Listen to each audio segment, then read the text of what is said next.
Good morning students. આજે આપણે ગુજરાતીમાં કાવ્ય નંબર 8 ચરણોમાં તેના વિશે અભ્યાસ કરીશું। આ કાવ્યનો પ્રકાર ઉર્મી ગીત છે અને કાવ્યના કવિ યોસેફ મેકવાન છે। આ કાવ્યમાં કવિ એટલે કે યોસેફ મેકવાને જ્યારે સવાર પડે છે ત્યારે વાતાવરણ કેટલું સુંદર લાગે છે તેનું સરસ મજાનું વર્ણન કર્યું છે। તો સૌ પ્રથમ એક વખત હું આખું કાવ્ય તમને વાંચીને સંભળાવીશ અને પછી એ હું તમને સમજાવીશ। કાવ્ય નંબર 8 ચરણોમાં। ઉગમણે આભમાં રેલાયા રંગ, ચરણોમાં ચાલવાનો ઉછળે ઉમંગ। પંખીની પાંખમાં નાનકડી ચાંચમાં, લહેરે છે વગડાને ઝરણાના ગાન। ચોપાસે પહાડ નદી ઉઘડે મેદાન, કલ્પનાને દોર સરી જાઉં એ નિસંગ। ચરણોમાં ચાલવાનો ઉછળે ઉમંગ, દૂર અને પાસમાં લીલેરા ઘાસમાં। ધરતીની મહેક પીતો વાયુ ચકચૂર, ઝાકળમાં ઝીણેરા કિરણોના સૂર। મન એમાં આડોટે મારી છલંગ, ચરણોમાં ચાલવાનો ઉછળે ઉમંગ। તો જ્યારે સવાર પડે છે ત્યારે વાતાવરણ કેટલું સુંદર હોય છે તેનું આપણને સરસ મજાનું વર્ણન આ કાવ્યમાં કવિએ કર્યું છે। તો હું તમને એક એક લાઈન વાંચતી જઈશ અને સમજાવતી જઈશ। ઉગમણે આભમાં રેલાયા રંગ, ચરણોમાં ચાલવાનો ઉછળે ઉમંગ। ઉગમણે એટલે કે જ્યારે સૂરજ ઉગે છે એ દિશા, બરાબર। તો જ્યારે સૂરજ ઉગે છે, સૂરજ કઈ દિશામાં ઉગે છે? તો કે સૂરજ પૂર્વ દિશામાં ઉગે છે। તો સૂર્ય ઉગે છે, સૂરજ ઉગે છે ત્યારે પૂર્વ દિશાના આકાશમાં રંગ હોય છે। આપણને ખબર છે કે જ્યારે રાત પડે છે ત્યારે તમે જુઓ કે આકાશ એકદમ કાળું જ દેખાશે તમને, બરાબર। પણ જ્યારે સૂરજ દાદા ઉગે છે એટલે કે જ્યારે પૂર્વ દિશામાં સૂરજ દાદા આવે છે ત્યારે તમને આકાશમાં રંગ રેલાયેલા દેખાશે, બરાબર। તો સૂર્ય ઉગતા પૂર્વ દિશાના આકાશમાં રંગ રેલાયા છે અને મારા ચરણોમાં એટલે કે મારા પગમાં ચાલવાનો ઉમંગ ઉછળી રહ્યો છે। આપણે બધા જાણીએ છીએ કે રાત્રે આપણે સૂઈ જઈએ, બરાબર, પછી સવારે આપણે ઉઠીએ એટલે આપણને એક આમ ફ્રેશનેસ લાગે છે ને, એક તાજગી લાગે છે। જેવો સૂર્ય ઉગે એટલે આપણે જનરલી શું કરીએ છીએ, અત્યારે તો ચલો કે આ કોરોના છે એટલે તમારે સ્કૂલે આવવાનું નથી હોતું, બાકી તો તમે શું કરો છો, મોર્નિંગ સ્કૂલ હોય તો સવારે આપણે વહેલા ઉઠીને તૈયાર થઈને સ્કૂલે જતા રહીએ, બરાબર। 7 સવા 7 તો સ્કૂલમાં આવી જાઓ અને આફ્ટરનૂન સ્કૂલ હોય તો તમે શું કરો કે સવારે વહેલા ઉઠી જાઓ, ઉઠીને પછી નાહી ધોઈને તૈયાર થઈને ભણવા બેસો, કેમ કે તમારે આ સ્કૂલે 11 વાગે કે 11:30 કે 12 વાગે આવવાનું હોય છે, બરાબર। પણ રાત્રે તમે સૂઈ જાઓ પછી સવારે ઉઠો છો એટલે તમારા શરીરમાં એક તાજગી હોય છે। આખી રાત તમે ઊંઘીને ઉઠો છો એટલે તમને આખા દિવસનો જે થાક લાગ્યો હોય છે એ તો જતો રહે છે, બરાબર। એટલે સવારમાં તમે એકદમ તાજગી સાથે તૈયાર થઈ જાઓ છો।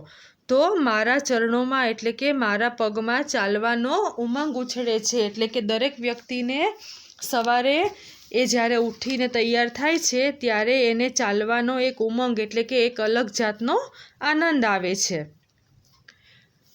પંખીની પાંખમાં નાનકડી ચાંચમાં, લહેરે છે વગડાને ઝરણાના ગાન। ચોપાસે પહાડ નદી ઉઘડે મેદાન, કલ્પનાને દોર સરી જાઉં એ નિસંગ। ચરણોમાં ચાલવાનો ઉછળે ઉમંગ।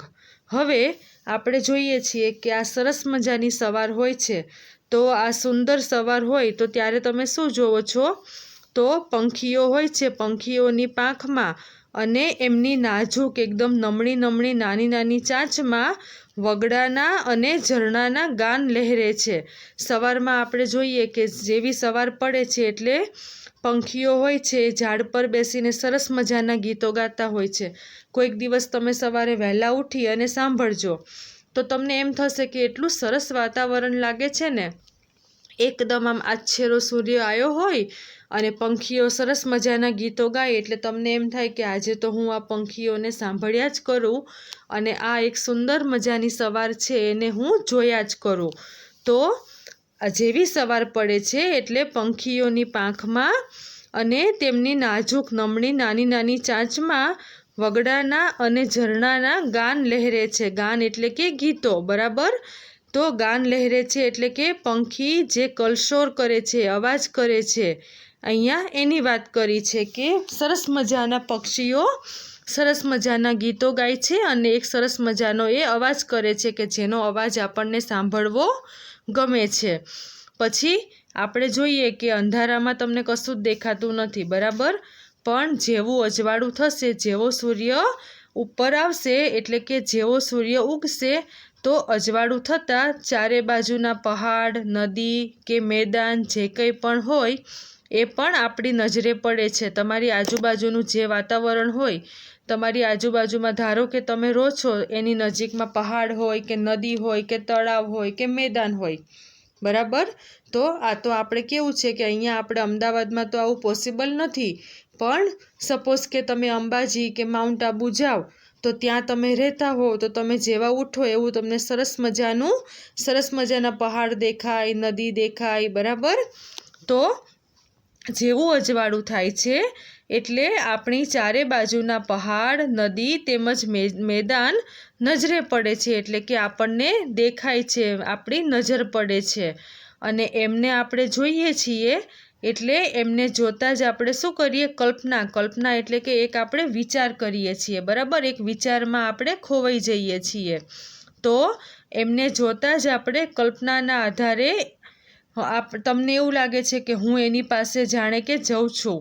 તો જ્યારે સવાર પડે છે ત્યારે આપણી આજુબાજુના પહાડ, નદી તેમજ મેદાન જોઈ અને આપણે એવા વિચારમાં આવી જઈએ છીએ, આપણને એક એવો આભાસ થાય છે, એવી લાગણી થાય છે કે હું એની નજીક જઉં છું અને હું ત્યાં આગળ જઈ અને એની અંદર ખોવાઈ જાઉં છું ઇન ધ સેન્સ કે એની નજીક જઈ અને આપણને ખબર છે ને કે કુદરતી જે બી વાતાવરણ હોય એ આપણને કેવું ગમે? પહાડ આપણને કેવા ગમે? તમને એમ થાય કે હું આમ ત્યાં જઈને શાંતિથી બેસું, એટલે કે આપણે એના વિચારોમાં ખોવાઈ જઈએ છીએ અને મારા ચરણોમાં ચાલવાનો ઉત્સાહ વધી જાય છે, એટલે કે મારા જે પગ છે એમાં ચાલવાનો ઉત્સાહ વધી જાય છે. દૂર અને પાસમાં લીલેરા ઘાસમાં ધરતીની મહેક પીતો વાયુ ચકચૂર, ઝાકળમાં ઝીણેરા કિરણોના સૂર, મન એમાં આળોટે મારી છલંગ, ચરણોમાં ચાલવાનો ઉછળે ઉમંગ. હવે આપણે જોઈએ છીએ કે જેવું અજવાળું ફેલાય છે તો દૂરના તેમજ પાસેના લીલાછમ ઘાસમાં ધરતીની સોડમ યાની કે સુગંધ, તો ધરતીની સોડમ પીને ચકચૂર બનેલો વાયરો વાય છે. મેં તમને હમણાં જ કીધું કે સવારનું જે વાતાવરણ છે એને ક્યારેક તમે ફીલ કરજો, તમને બહુ સરસ લાગશે. તમને એમ થશે કે હું આજે થોડીક વાર સાંભળ્યા જ કરું. હવે એક દિવસ તમારે શું કરવાનું છે કે વહેલા ઉઠી જવાનું, વહેલા ઇન ધ સેન્સ કે 6, 6:30 વાગે ઉઠી અને તમારી આજુબાજુમાં જે ઝાડ હોય કે જે મેદાન હોય ત્યાં તમારે શાંતિથી જોવાનું. તો એ વખતનું જે વાતાવરણ અને તમારા ત્યાં નજીકમાં જે ઝાડ હશે એના પર બેઠેલા પક્ષીઓ એ તમને સરસ મજાના ગીતો સંભળાવશે અને તમને એક અલગ જાતની જ લાગણી થશે. તો જેવું અજવાળું ફેલાય છે એવું દૂર તેમજ નજીક જે લીલાછમ ઘાસ છે એ ઘાસમાં ધરતીની સોડમ યાની કે ધરતી છે એ પવન એટલે કે ધરતીની સોડમ. હવે આપણે કેવું છે તમને ખબર છે કે આપણી જે જમીન હોય છે ધરતી, એમાંથી એક તમને સરસ મજાની સુગંધ આવે છે, બરાબર. તો તમને સવારે પવન કેવો લાગે છે? પવન કેવો વાય છે? તો કે ધરતીની સુગંધ યાની કે ધરતીની સોડમ પી અને જે પવન વાતો હોય ને એવો પવન તમને વાતો હોય એવું લાગશે. આ બધું ક્યારે તમારે જોવાનું છે? સવારે વહેલા જ. પછી બપોરે તમે 12 વાગે એવું વિચારો કે મને આવો પવન વાય તો એ તમને વાશે નહીં, પણ આ આપણે જ્યારે અજવાળું ફેલાય છે એ વખતે જોવાનું છે.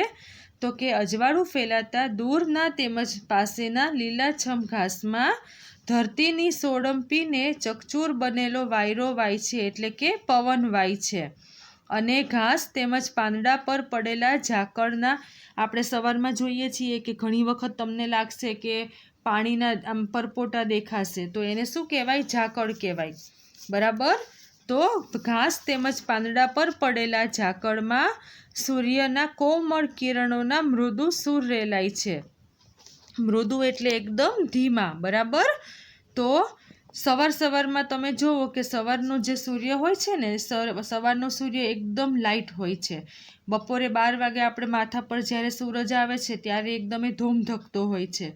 પણ સવારનો જે સૂર્ય હોય છે એ એકદમ લાઇટ હોય છે, એટલે કે એકદમ એનો જે સૂર્યપ્રકાશ છે એ એકદમ ધીમો હોય છે. એટલે કે એને તમે ફીલ કરો તો એ તમને સરસ લાગે છે. તો જ્યારે તમે તમારી આજુબાજુમાં લીલાછમ ઘાસમાં જોવો છો કે ધરતીની સોળંપી અને કેવો વાયરો વાય છે, પવન વાય છે, અને ઘાસ તેમજ પાંદડા પર ઝાકળના જે બિંદુઓ હોય છે એ જે સૂર્યના કોમળ કિરણો છે એના મૃદુ સૂર કેવા દેખાય છે, એટલે કે એ કેવા રેલાય છે. સૂર એટલે કે અવાજ. તો કે એનો તમને અવાજ કેવો લાગે છે એ દ્રશ્ય જ્યારે તમે જોવો છો ત્યારે એમાં મારું જે મન છે એ છલાંગ મારીને એમાં આળોટે છે. છલાંગ મારીને એટલે કે એ આપણું મન એકદમ ભાવ વિભોર થઈ જાય. ઘણી વખત આપણને કોઈ બહુ જ વસ્તુ ગમતી હોય અને એ તમારી સામે આવે તો તમારું મન કેટલું ખુશ થઈ જાય, અને આમ તમને એમ થાય કે આમ જાણે હું શું કરી કાઢું એમ, બરાબર. તો મારું મન છલાંગ મારીને એમાં આળોટે છે અને મારા ચરણોમાં ચાલવાનો ઉત્સાહ ઉછળે છે. એટલે કે રોજ સવાર પડે ત્યારે હું આ કુદરતી વાતાવરણને જોઉં છું ત્યારે મારા પગમાં એટલે કે મારા ચરણોમાં ચાલવાનો ઉત્સાહ ઉછળે છે. રોજ સવારે આપણે જોઈએ કે એક આપણને આપણા શરીરમાં એક તાજગી અનુભવાય, અને પછી આપણે શું કરીએ કે એ તાજગીના લીધે આપણો આખો દિવસ છે એ સરસ મજાનો કામમાં પસાર થઈ જાય.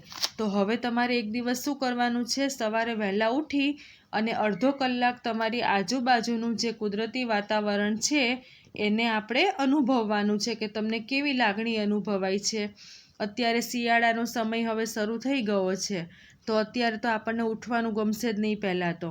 પણ એક દિવસ તમારે શું કરવાનું, 6 થી 6:30 વાગે ઉઠી અને અડધો કલાક તમારા ઘરની જે બાલ્કની હોય ત્યાં તમે ઊભા રહીને કે બેસીને શાંતિથી જોજો, તો તમને ખરેખર સરસ મજાનું વાતાવરણ દેખાશે. અત્યારે તો શું છે કે હવે શિયાળો નજીક આવ્યો છે એટલે સૂરજ મોડો ઉગે છે, બરાબર. એટલે કદાચ તમે 6:30 જોવો તો તમને અંધારું દેખાશે, પણ 7 વાગે તમે જોજો તો એ જે વાતાવરણ છે એ સરસ મજાનું હોય છે. એટલે કે એ વાતાવરણને તમારે એક વખત ફીલ કરવાનું છે, તમને ખરેખર બહુ મજા આવશે. Thank you.